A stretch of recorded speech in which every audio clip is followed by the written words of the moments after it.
Hello மக்களே, எல்லோரும் எப்படி இருக்கீங்க? நல்லா இருக்கீங்களா? எல்லோரும் நல்லா இருப்பீங்கன்னு நம்புகிறேன்.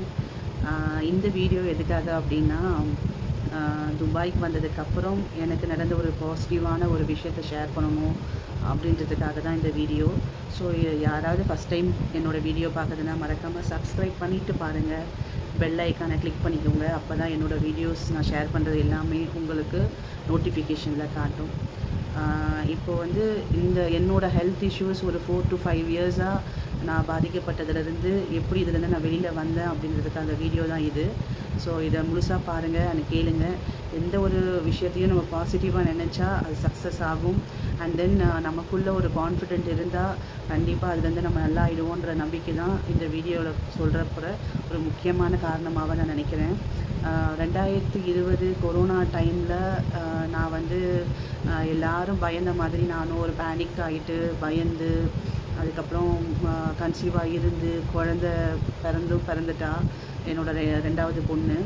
அப்படி இருக்கும்போது கிட்டத்தட்ட 2020 ஏப்ரல் மாதத்துல இருந்து 2025 மே ஜூன் கூட சொல்லலாம், அது வரைக்குமே என்ன பிரச்சனைக்காக நான் ஒரு ட்ரீட்மெண்ட் எடுத்துகிட்டு இருந்தனோ அந்த பிரச்சனை சால்வ் ஆகாமல், ஆனால் அதுக்கான ஒரு ட்ரீட்மெண்ட்டு மெடிசன்ஸ் எல்லாமே நான் எடுத்துக்கிட்டு இருந்தேன்.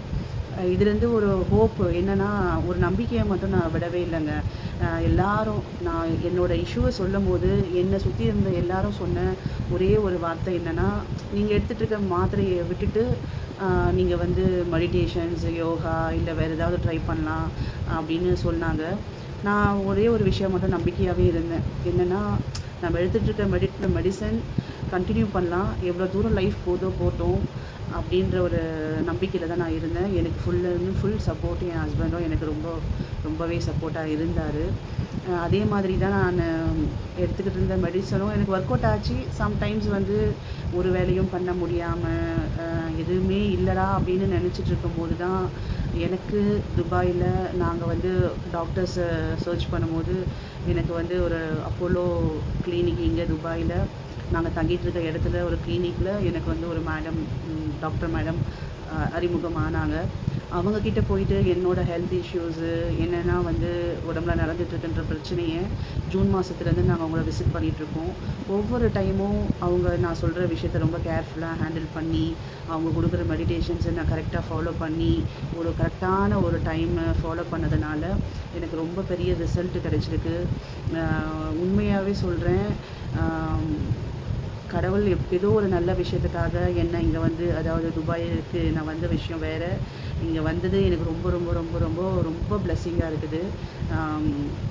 நான் நினச்சி கூட பார்க்கல இவ்வளோ சீக்கிரம் ஒரு ரெக்கவர் ஆகும் அப்படின்றத நான் நினச்சி கூட பார்க்கல. கொரோனா டைமில் பேனிக் ஆகி எல்லோரும் டிப்ரெஷன் போன லெவலில் நிறைய பேருக்கு என்னென்னவோ பாதிப்பு ஆச்சு. அது எல்லாத்தையும் கடந்து இன்றைக்கி வந்து நான் இங்கே உட்காந்து பேசிகிட்டு இருக்கேன்னா அது என்னோட மனசுக்குள்ளே இருந்த ஒரு கான்ஃபிடென்ட் தான். அந்த கான்ஃபிடென்ட்டை நான் விடவே இல்லைங்க. எப்படியும் நம்மளுக்கு நல்லாகும், அதுக்கான முயற்சியை நம்ம எடுப்போம்னு சொல்லிட்டு எடுத்துகிட்டு இருக்க இந்த மெடிசனை வந்து விடாமல் ஸ்டாப் பண்ணாமல் நான் எடுத்தது தான் என்னோடய லைஃப்க்கு இன்றைக்கி ஒரு சக்ஸஸாக எனக்கு அமைஞ்சிருக்குது. ஸோ நீங்கள் யாராவது ஏதாவது ஒரு ப்ராப்ளத்துக்காக ஒரு மெடிசன் எடுக்கிறீங்க அப்படின்னா அதை தயவு செஞ்சு டாக்டரோட அப்ரூவல் இல்லாமல் அவங்க ஸ்டாப் சொல்கிறதுக்கு முன்னாடி நீங்கள் யாரும் ஸ்டாப் பண்ண வேண்டாம். அதை கரெக்டாக ஃபாலோ பண்ணி அவங்க சொல்கிறத ஃபாலோ பண்ணாலே போதுங்க. நம்மளோட ஹெல்த் இஷ்யூஸ் ஒரு 50% வந்து நல்லாகிறதுக்கான வாய்ப்புகள் இருக்குது. அதே சமயம் ஒரு விஷயத்தில் ரொம்ப ரொம்ப உண்மையாக இருந்தோம் அப்படின்னா கண்டிப்பாக அதுக்கு நம்மளுக்கு சக்ஸஸு அண்ட் பாசிட்டிவ் வைப்பு நம்மளுக்கு கண்டிப்பாக கொடுக்கும். அதை நான் ரொம்பவே பிலீவ் பண்ணுறேன். தினம் நான் வந்து துபாய்க்கு வந்ததுக்கப்புறமா டெய்லியும் நான் வந்து கடவுளுக்கு நன்றி சொல்லிகிட்டே இருக்கேன். ஒருவேளை இந்த துபாய்க்கு நான் வராமல் போயிருந்தால் என்னோடய பிரச்சனைகள் சால்வ் ஆகாமல் அந்த ஹெல்த் இஷ்யூஸ்லேயே என்னோடய வாழ்க்கை ஓடி இருக்குமோ அப்படின்றது தான் எனக்கு பல நாள் கேள்வியாகவே இருந்தது. கரெக்டான ஒரு மெடிசனும் கரெக்டான ஒரு டாக்டரையும் நான் பார்த்து இங்கே வந்து நான் ரீச் ஆனதுக்கப்புறமா இப்போ